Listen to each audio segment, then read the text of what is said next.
இப்போ தான் நம்ம சேனலுக்கு நீங்கள் முதல் முறையாக வரீங்கன்னா தயவுசெய்து கீழே இருக்கிற ரெட் கலர் சப்ஸ்கிரைப் பட்டன் அழுத்தி சப்ஸ்கிரைப் பண்ணிக்கோங்க. கூடவே அந்த பெல் பட்டன் அழுத்தி ஆள்னு கொடுத்துக்கோங்க. அப்போ தான் நம்ம போடுற வீடியோ உங்களுக்கு தினமும் கிடைக்கும். சரி வாங்க இப்போ நம்ம வீடியோக்குள்ளே போகலாம். 2021 வருஷம் மே மாதம் கோவை மாவட்டத்தில் இருக்கக்கூடிய ஒரு சின்ன ஊரில் தமிழக அமைச்சர் ஒருத்தர் பங்கேற்ற நிகழ்ச்சி ஒன்று நடந்துக்கிட்டு இருந்தது. அந்த நிகழ்ச்சியில் பாதுகாப்பு பணியில் ஜோதிமணி அப்படின்னு ஒரு தலைமை காவலர் ஈடுபட்டிருந்தாங்க.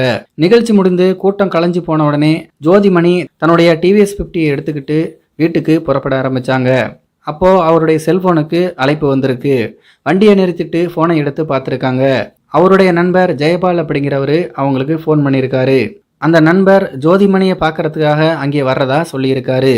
ஜோதிமணி அப்படிங்கிற அந்த பெண் காவலர் தனக்கு வரப்போற ஆபத்தை உணராம அங்கே இருக்கக்கூடிய ஒரு சாலையோரத்துல தன்னுடைய நண்பருக்காக காத்துக்கிட்டு இருந்தாங்க.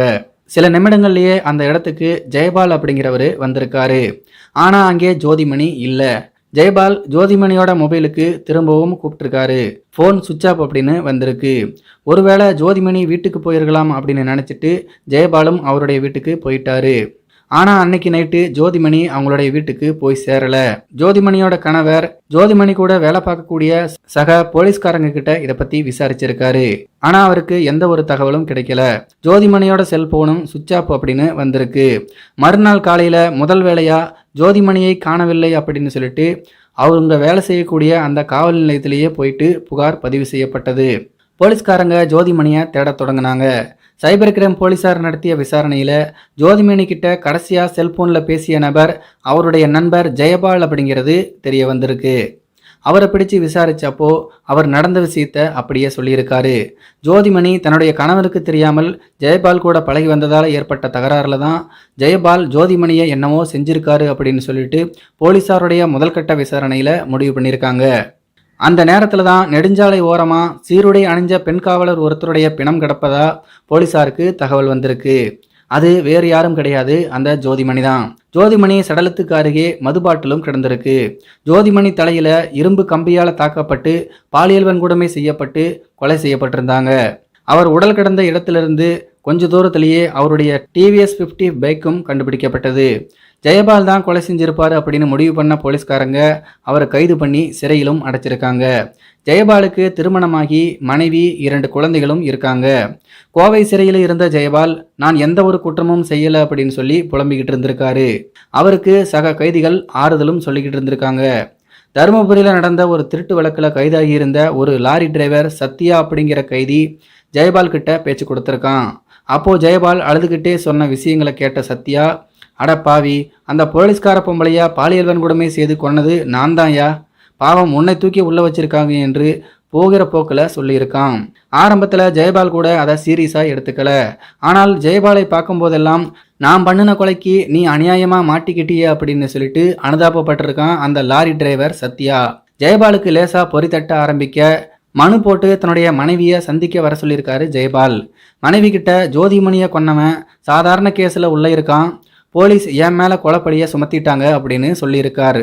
அதிர்ச்சி அடைந்த ஜெயபாலுடைய மனைவி உள்ளூர் நிருபர் ஒருத்தர்கிட்ட இந்த விஷயத்தை சொல்ல அவர் இதை ஜோதிமணி கேஸை விசாரிக்கக்கூடிய போலீஸ்காரங்க கிட்ட சொல்லியிருக்காரு. அவங்களோ ஜெயிலில் இருக்க கைதிங்க பொழுது போகாமல் இப்படி தான் ஏதாவது பேசிக்கிட்டு இருப்பாங்க, புதுசாக உள்ளே போகிறவனை கலாச்சிக்கிட்டு இருப்பாங்க அப்படின்னு இதை பெருசாக கண்டுக்காமல் விட்டுருக்காங்க. ஆனால் அடுத்த தடவை ஜெயபாலை பார்த்தபோது சத்யா ஒரு படிக்கு மேலே போய் ஜோதிமணியை எப்படி பாலியல் வன்கொடுமை செஞ்சு கொலை செஞ்சான் அப்படிங்கிறத நல்ல விளக்கமாக சொல்லியிருக்கான். நான் லாரியிலேருந்து வந்துக்கிட்டு இருந்தேன். ரோட்டோரம் நின்றுக்கிட்டு இருந்த ஜோதிமணியை பார்த்த உடனே எனக்கு அவளை அனுபவிக்கணும் அப்படின்னு ஆசை வந்துடுச்சு. ஆள் அரவும் இல்லாத அந்த சாலை, தனியாக வேற அவள் நிற்கிறா.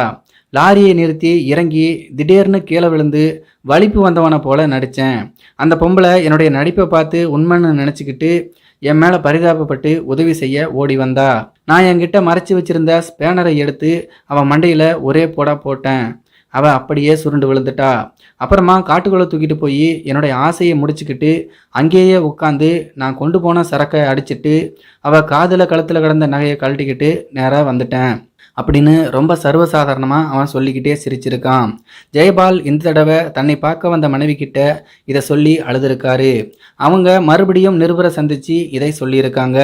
அந்த நிருபர் இந்த முறை உயர் அதிகாரிகிட்ட ஜெயபாலுடைய மனைவியை அழைச்சிக்கிட்டு போய் நடந்த விவரங்களை சொல்ல வச்சிருக்காங்க.